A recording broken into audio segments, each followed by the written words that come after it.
नमस्कार दोस्तों। Comment section में मुझसे काफ़ी सारे लोगों ने पूछा था कि मैम आपका स्कोर क्या है। और बात सही भी है, मैंने अपना स्कोर नहीं बताया था, पर मैं अभी आपको अपना स्कोर बताती हूँ। मेरा स्कोर है 133 प्लस माइनस 2। आंसर के आने से पहले तो मेरा स्कोर 135 प्लस बन रहा था, पर उसके बाद मेरा लगभग 133 132 तक जाएगा। अब ये प्रेडिक्शन है, शायद मैं मीन्स लिखूं या ना लिखूं, ये तो तभी पता चलेगा जब रिजल्ट आएगा, और आप सबके साथ में शेयर करूंगी। जिस दिन रिजल्ट आता है ना, उसी दिन रियलिटी पता चलती है कि कौन कितने नंबर वाले अंदर चले गए और कितने बाहर। क्योंकि इतने साल की प्रिपरेशन में मुझे बस इतना पता है, कभी कभी कट ऑफ के आसपास होने के बाद भी इंसान अंदर नहीं होता, पीडीएफ में नाम नहीं होता उसका, और कट ऑफ से थोड़ा पीछे वाला इंसान भी कट ऑफ के अंदर आ जाता है। तो ये खेल चलता रहता है, इसके चक्कर में ज़्यादा पढ़ने की ज़रूरत नहीं है। मोर और लेस सबसे ज़्यादा ज़रूरत क्या है, हमें तैयारी करने की। हो गया जो होना था, जैसे एग्ज़ाम जाना था, जिस तरीके से सब कुछ होना था, वो सब कुछ हो चुका है। वो दिन जा चुका है, एवरीथिंग हैज़ गॉन। अब एनालिसिस भी हो चुकी, कट ऑफ भी सबने प्रेडिक्ट कर दी, आप सबने अपने मार्क्स भी देख लिए, आपने अपनी गलतियां भी देख ली होंगी, सब कुछ पता चल चुका है सबको। अब दो रास्ते हैं यहाँ से।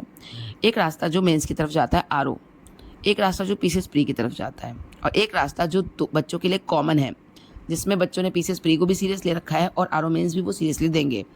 तो उसके लिए उन्हें करना क्या है, मैं बस ये बताना चाहती हूँ। अब पीसीएस प्री के लिए ना टाइम बहुत कम है, सीरियसली अब बहुत समय कम बचा हुआ है, और आप सबको अपना 200% देना पड़ेगा पीसीएस प्री के लिए, तब जाकर पीसीएस प्री निकलने की कोई उम्मीद है। सबसे ज़्यादा इंपॉर्टेंट है पीवाई की रिवीजन, जीएस के इंपॉर्टेंट सब्जेक्ट्स का रिवीजन। जो बड़े बड़े सब्जेक्ट्स हैं, हिस्ट्री रिवाइज कर लीजिए, ज्योग्राफी रिवाइज कर लीजिए, और जो इंपॉर्टेंट टॉपिक्स हैं अलग अलग सब्जेक्ट्स के, जैसे कि जनसंख्या, मिसलेनियस की जो टॉपिक्स हैं, जनसंख्या होता है, बहुत सारी चीज़ें, वो सब आप रिवाइज कर लीजिए। अभी आपने आरओ के जीएस के लिए पढ़ा ही होगा सब कुछ, तो रिवीजन बहुत आसान होगा आपके लिए। आपने अगर अभी डाल दिया और रिवाइज नहीं किया उसको, तो एंड मोमेंट पे आप देखना, आपको लगेगा कि मैंने फिर नया पढ़ रहा हूँ मैं कुछ सब कुछ, और बहुत मुश्किल से चीज़ें फिर रिवाइज होंगी।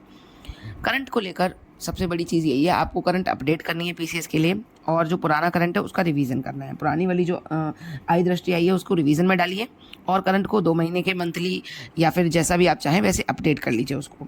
ठीक है, बहुत सारे चैनल्स मंथली निकालते हैं, या मंथली मैगजीन से अपडेट कर लीजिए किसी भी तरीके से।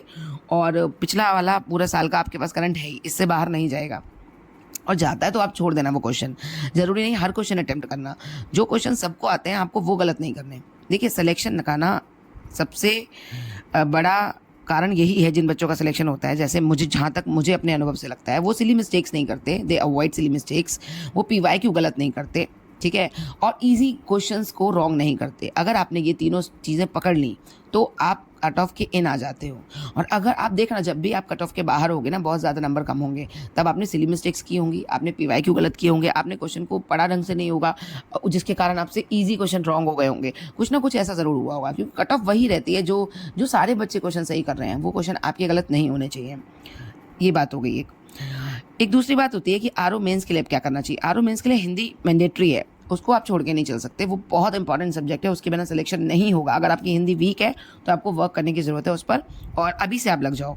और ऐसे के लिए प्रैक्टिस करो, डेवलप योर ओन स्टाइल। अच्छा, ये बताओ, पीसीएस प्री निकालना आपका एम है? नहीं ना, आपको मेंस तो लिखना ही है ना पीसीएस का भी। पीसीएस प्री निकालने के बाद पीसीएस मेंस लिखोगे, तब ना फाइनल लिस्ट में नाम आएगा। तो उस पीसीएस मेंस के लिए भी आपको ऐसे राइटिंग आनी चाहिए। Practice plus develop your own writing style. आपका एक अपना राइटिंग स्टाइल होना चाहिए, जो आपको, आपके ऐसे को बाकी लोगों से अलग बनाए और आपके मार्क्स को फेच करे। ठीक है, कुछ अलग करने से सिलेक्शन नहीं होता, सिलेक्शन यहीं से होता है। अब आप कहोगे मेंस की, आरओ की जीएस की प्रिपरेशन जब हम करेंगे, तो पीसीएस की प्री की जीएस की प्रिपरेशन ऑलरेडी उसके अंदर हो जाएगी, क्योंकि वो क्वेश्चंस मोर और लेस वहीं से आएंगे। जीएस के वही सेम टॉपिक है, पीवाई क्यू गलत नहीं होने चाहिए। वो किसी आयोग ने किसी भी एग्जाम में अगर पीवाई क्यू पूछा है तो वो आपको आना चाहिए। और आप, ये कैसे होगा सही, जिसमें आप कंफ्यूज नहीं होगे, वो होगा रिवीजन से। ठीक है, तो रिवीजन ही करने से आपका सिलेक्शन होगा। रिवाइज, री रिवाइज, और सेम नोट्स को पढ़िए। जो पुराने आपके पास नोट्स हो, सेम रिसोर्स हो, या नोट्स ना हो तो सेम पीडीएफ जो आपने पहले पढ़ रखी है उन्हीं को पढ़िए। No new stuff needed. अब एट एंड मोमेंट पे आप नया स्टफ कुछ मत ऐड करो। नया स्टफ सिर्फ करंट के लिए पढ़ो, बाकी जीएस के लिए पुराने स्टफ को रिवाइज करते रहो, अपडेटेड मटेरियल को अपने रिवाइज करते रहो।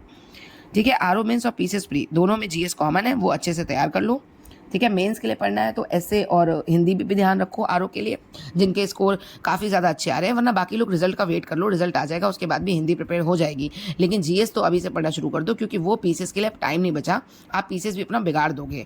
तो कोई भी एग्ज़ाम बिगाड़ना नहीं होता, एक स्टूडेंट होने के नाते आपको सारी चीज़ें देख के चलना होता है, ठीक है। तो मैं यही कहूँगी, डिमोटिवेट मत होइए, अच्छे से तैयारी कीजिए, अगले एग्जाम को बेकार नहीं होने देते हैं, आगे वाले चांस को यूटिलाइज करते हैं, पीछे जो हो गया वो जा चुका है, अब रिजल्ट का वेट करिए। एंड कोई भी क्वेरी हो तो कमेंट सेक्शन में मुझसे लेट मी नो, मुझे बताइए, मैं बताऊँगी आपको ज़रूर। Bye bye.